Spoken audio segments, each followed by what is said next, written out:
Hey everybody, welcome back to Race of History. We're going to do something a little bit differently today for no reason at all, off the top of my head.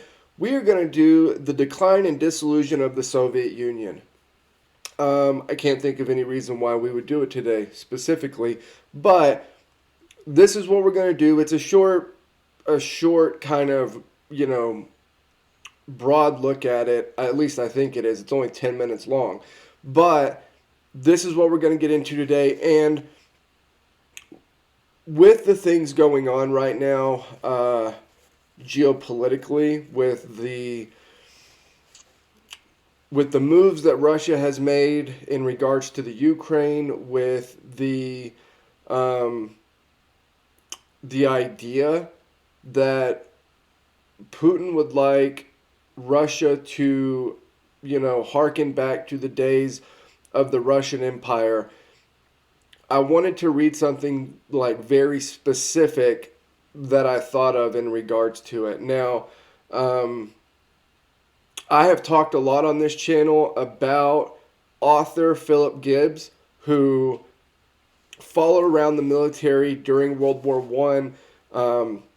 He was a Brit, and he would go to the front line. He would go to the back and talk to military brass, and he would write stuff during the war. But he wrote a book after the war was over called "Now It Can Be Told," and essentially it was his real thoughts of the war, of the things he saw, and now that he didn't basically have a gag order by the British government, he wrote kind of a tell-all book.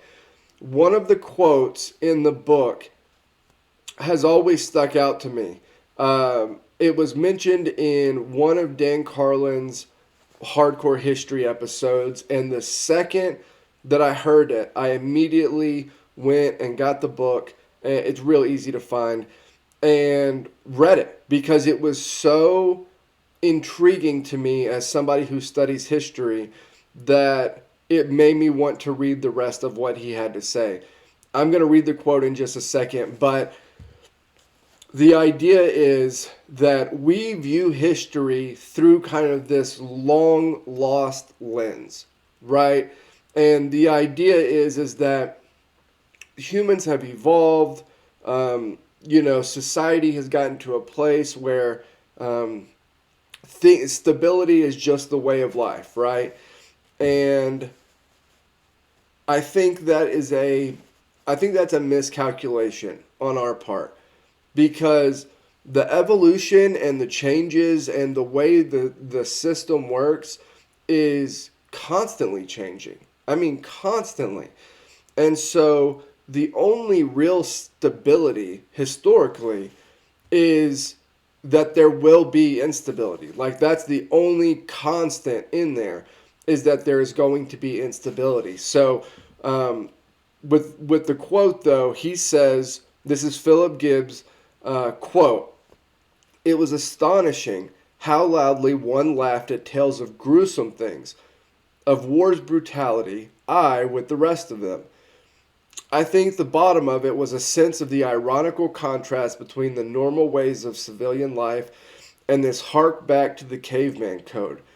It made all of our old philosophy of life monstrously ridiculous. It played the hat trick with the gentility of the modern manners. Men who had been brought up to Christian virtues, who had prattled their little prayers at mother's knees, who had grown up to a love of poetry, painting, music, the gentle arts, oversensitized to the subtleties of half-tones, delicate scales of emotion, fastidious in their choice of words, in their sense of beauty, found themselves compelled to live and act like ape men. It was abominably funny. They laughed at the most frightful episodes which revealed this contrast between civilized ethics and the old beast law. The more revolting it was, the more, sometimes, they shouted with laughter, especially in reminiscence, when the tale was told in the gilded salon of a French chateau or at a mess table. It was, I think, the laughter of mortals at the trick which had been played on them by an ironical fate. They had been taught to believe that the whole object of life was to reach out to beauty and love, and that mankind, in its progress to perfection, had killed the beast instinct, cruelty, bloodlust, the primitive savage law of survival, by tooth and claw and club and axe. All poetry, all art, all religion had preached this gospel and given this promise. Now that ideal had broken like a china vase, dashed to the hard ground. The contrast between that and this was devastating. That was the quote that I had initially found. It was really interesting to me. I think of it a lot when I look at the way that the idea of modern conflict is talked about, right? Because things can change very quickly.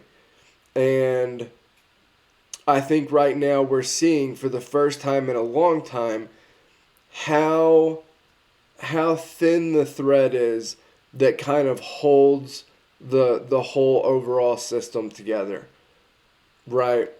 But with all that being said, with my soliloquy out of the way, let's go ahead and get into it. The decline and dissolution of the Soviet Union.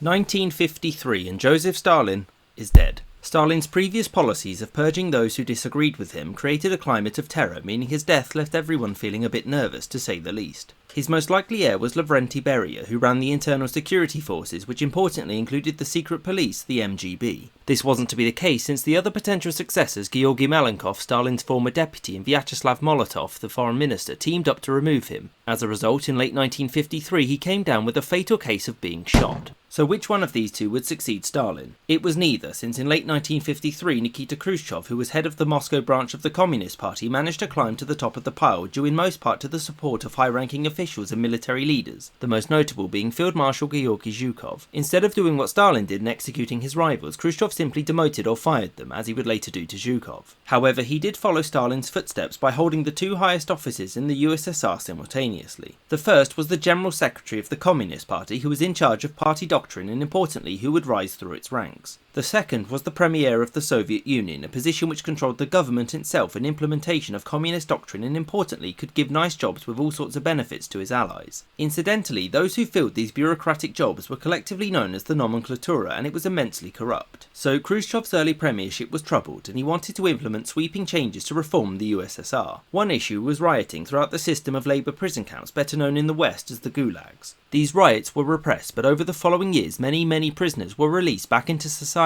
and they promptly told everyone how awful it all was. He also, partly to make himself more popular, transferred control of Crimea from the Russian authority to his native Ukrainian one. In 1956, at the Communist Party Congress, which was a nationwide meeting of high-ranking party members, Khrushchev denounced Stalin in what is called the secret speech. This criticised Yeah, this was a big deal, right? Because the whole idea is that the leaders of the Soviet Union were the ultimate authority, right?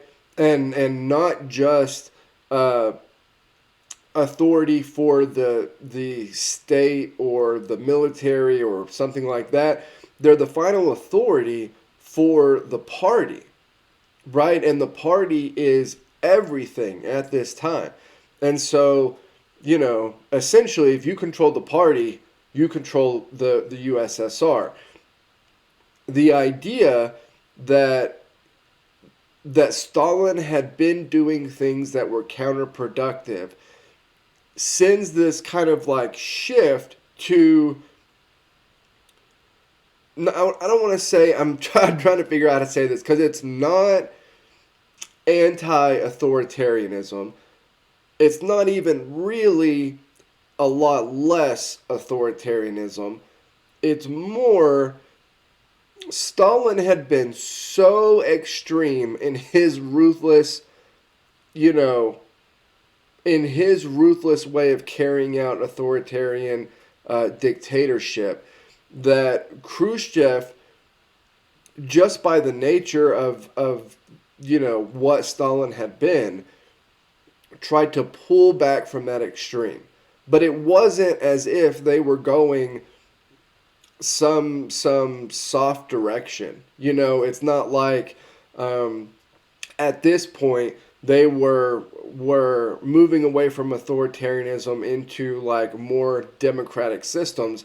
It was just that Stalin had gone so far that there had to be like a rebalancing of the party and the state.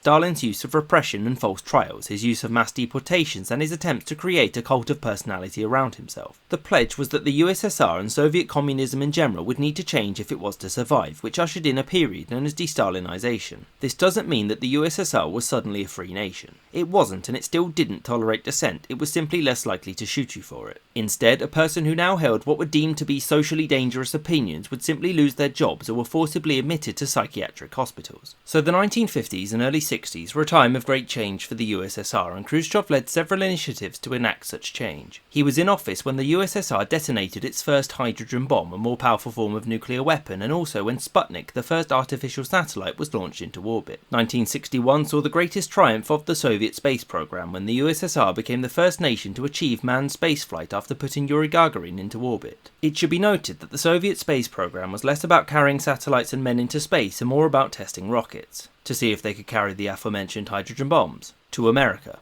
where they would promptly explode. Khrushchev also spearheaded agricultural reform. In what was called the Virgin Land Initiative, he sought to harness technological advances to create a large belt of farmland. These virgin lands were to be planted with the special crop, corn, which Khrushchev was a little bit obsessed with. Initially, corn did very well, but after some bad weather, corn harvests were devastated and Khrushchev looked like an idiot. With respect to foreign policy, Khrushchev had to deal with many crises. Khrushchev aimed for a This is actually, for those of you who know this segment of history pretty well, this is actually a pretty funny and decently spot on way to go about it. Like, I don't know, this is better than I thought it would be. Policy of peaceful coexistence with the West, because as far as he was concerned, the march of progress would inevitably end with capitalism losing out to communism. His aims were undermined, however, when a speech he gave on the matter included the famous line, "We will bury you," which sounded a little bit like a threat. In the Warsaw Pact, made up of the USSR's communist puppet states, uprisings against Soviet overlordship broke out in 1956, the most notable being in Hungary, which were fiercely crushed. 1961 was an especially troublesome year for Khrushchev. There was the U-2 crisis, which saw America continue to fly reconnaissance missions over the USSR despite its protests. Yeah, so this is actually a really interesting part of the Cold War to me, is the high altitude and, the high altitude and technological advances with high altitude aircraft that the U.S. was doing over this time span in order to be able to fly over the Soviet Union and essentially the Soviet Union not be able to do anything about it.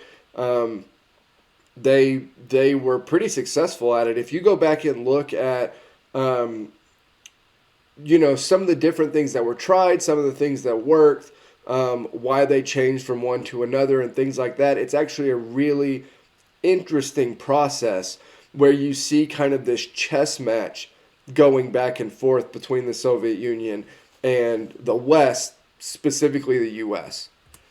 It also saw the Berlin crisis, wherein US and Soviet tanks had a tense standoff at Checkpoint Charlie in the co-occupied city, leading to the construction of the Berlin Wall. Furthermore, 1961 was the year of the Sino-Soviet split, in which Chairman Mao and the People's Republic of China denounced the USSR and its leaders as traitors to the communist cause. Of course, the most famous event of Khrushchev's premiership occurred in 1962, the Cuban Missile Crisis. This was when he agreed to place nuclear weapons in Cuba at the request of Fidel Castro, its new communist leader. America was not happy with the idea of having hostile nuclear weapons so close and so blockaded Cuba. As Soviet ships approached, it looked like nuclear war was on the horizon, but cooler heads prevailed and the ships turned back. In the end, it was agreed that the USSR would remove weapons from Cuba, and in return the US would secretly remove nuclear weapons from some NATO states. Publicly, it looked like the USSR had simply backed down though, which made Khrushchev look weak and his reputation was badly damaged. His reforms and the fact that he didn't consult other party members on policy was deeply unpopular, and so in 1964 he was ousted from power and forced into retirement.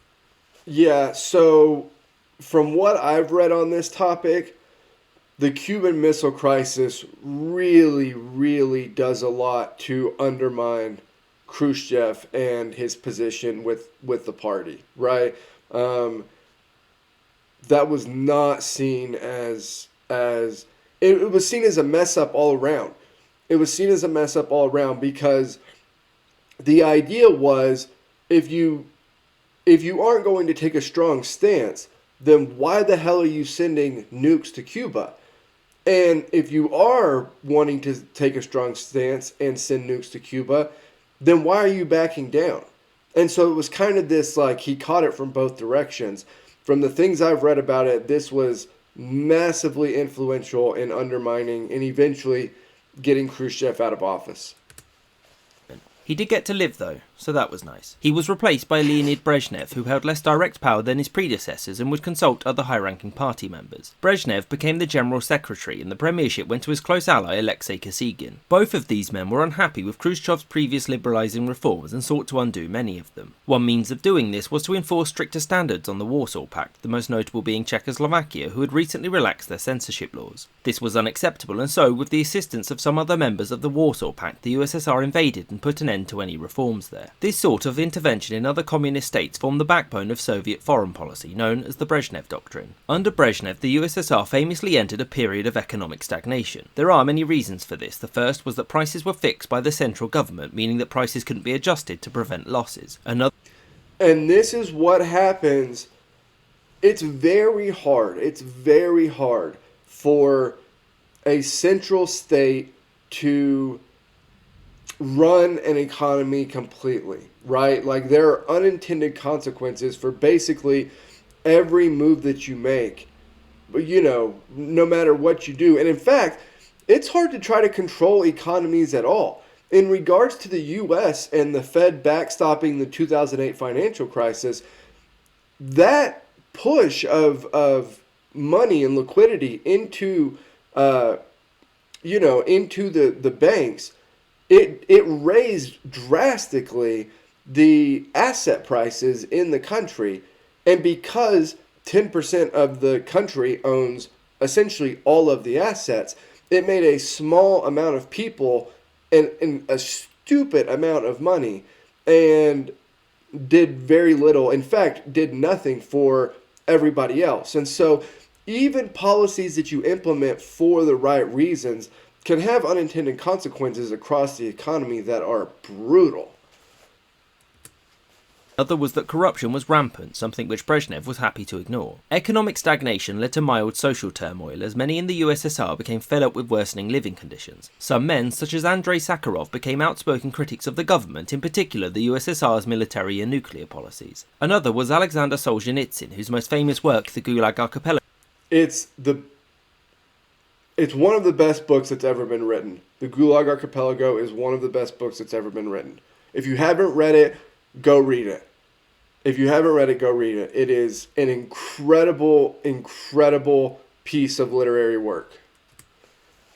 was published in the West and detailed life in the gulags and condemned the Communist Party for its role in said system. Solzhenitsyn was kicked out of the USSR in 1974 and Sakharov was exiled to Gorky, here. So economic stagnation dominated the Brezhnev era and was exacerbated by the high levels of military spending which was supposed to keep the USSR in line with the USA. By this point both sides had amassed giant nuclear arsenals and so they tried to calm this situation by pursuing a policy called détente. This was where both sides would actively improve relations with each other and reduce their nuclear arsenals, which was done via the 1969 SALT I Treaty and the 1975 Helsinki Accords. Détente came to an end though in 1979 when Brezhnev ordered the invasion of Afghanistan to prop up the failing communist government there. Long story short, it was an expensive 10-year disaster. Brezhnev wouldn't live to see the end of the war in Afghanistan since he died in 1982 and was replaced by Yuri Andropov, the head of the KGB. Andropov saw relations with the USA and its president Ronald Reagan deteriorate since both There are historians who lay the very kind of expedited collapse of the Soviet Union at the feet of the Afghan invasion. It's a really hard thing to kind of square that peg, right? Because you don't have economic growth because of your policies, the policies of the party. And so because you don't have economic growth, you don't have excess spending, which means that you don't have excess money, really.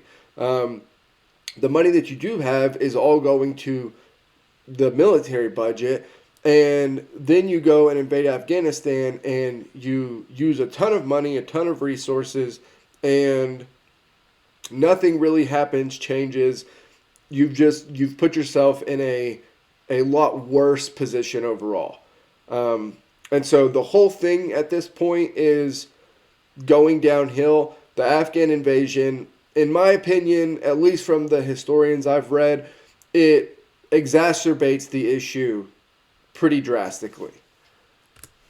Took a hard line towards the other. Andropov died in 1984 and was succeeded by Konstantin Chernenko as the General Secretary. Chernenko continued the same policies but would only be in office for 13 months, and he died in 1985. The reasons why these men died so quickly after taking office were simple. They were old. In fact, their successor, Mikhail Gorbachev, was the only Soviet leader who was actually born in the Soviet Union, i.e. after 1922. So Gorbachev was desperate to undo the economic stagnation of the previous decades, which had seen the US economy grow to twice the size of the Soviets. The USSR still had the second largest economy in the world though, but slow growth meant maintaining its international position was unsustainable. For the first 3 years of his premiership, Gorbachev instituted several reform packages to kickstart the Soviet economy and secure the USSR's future. These were perestroika, meaning restructuring, glasnost, meaning openness, and demokratizatsiya, meaning democratization. These combined were designed to make the USSR more economically decentralized, less censored, and allowed for some limited elections involving non-communists. Ultimately, this was supposed to reform the USSR so that it would stay together and grow stronger, but fun fact,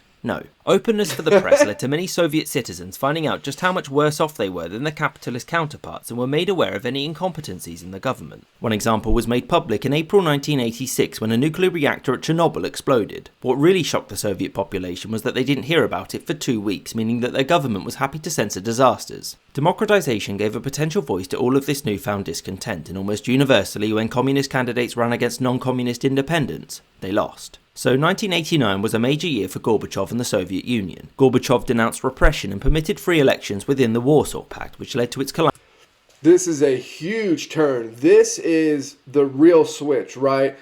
The idea of Stalin dying and the de-Stalinization being a push towards more openness is, at least in my opinion, pretty nonsensical. Openness was not what they were going for. Like, that was not what they were going for at that point.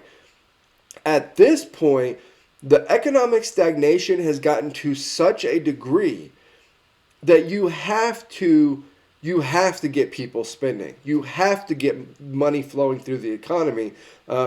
You have to get the economy jump-started, or you're looking at a collapse. Like, there is no other option other than collapse if you don't get the economy going. So it makes sense here that you would say, okay, well, we've got to open all this stuff up.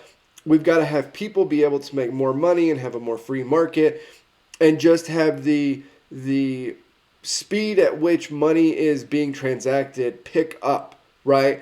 We have to have more spending to stimulate this economy. This is the real push towards democracy. It's when repression is not so bad that the states aren't willing to do it. Because beforehand, you have these blow-ups here and there, but in a lot of cases, everybody just kind of kept their mouth shut and whatever. You get to a point, though, where the tipping point is hit, and at that point, it's a floodgate for democracy. Right, I mean, it is a full floodgate. Collapse and the end of the communist governments there within a couple of years. Back in the USSR, nationalism and dissatisfaction with communism destabilised the country massively. One-party rule was formally ended, and soon after this, on March the 11th, 1990, Lithuania declared itself to be independent, and others declared their intention to leave as well. Democratic reforms were quickly implemented, which opened the way to presidential elections in the numerous national territories within the USSR. 1990 also saw the rise of Boris Yeltsin, who had publicly quit the Communist Party and denounced Gorbachev's leadership. In June of 1991, Russia held its first ever presidential election in which Yeltsin won. Many leading communists were horrified by this, and so, led by Gennady Yanayev, they launched a coup on August 19th to overthrow the government and restore the Communist Party to full power. This is it, right? This is the last gasp of the Soviet Union here. This is the last push by the communists to maintain control is the attempted coup. It was defied and the coup lasted only 2 days. Latvia and Estonia declared themselves independent during the turmoil, and 3 days after the coup, Gorbachev disbanded the Communist Party. By the 1st of December, these nations had declared their independence, and on the 21st, the Alma-Ata Protocol was signed, declaring the dissolution of the Soviet Union. On the 25th, Gorbachev resigned as the president of the USSR, and on the next day, the new government of the Russian Federation, led by Yeltsin, took over its duties, thus ending the Soviet project and beginning the long transition to a capitalist economy and all the trials that came with it. I hope you enjoyed this episode and thank you for watching, and a special... Yeah, and it's hard to tell at this point whether we're still on we're still going the one direction on this track or going the other direction now. But that was the decline and dissolution of the Soviet Union. As always, like, comment, subscribe. Help me keep building the channel over here. I will see you all next time.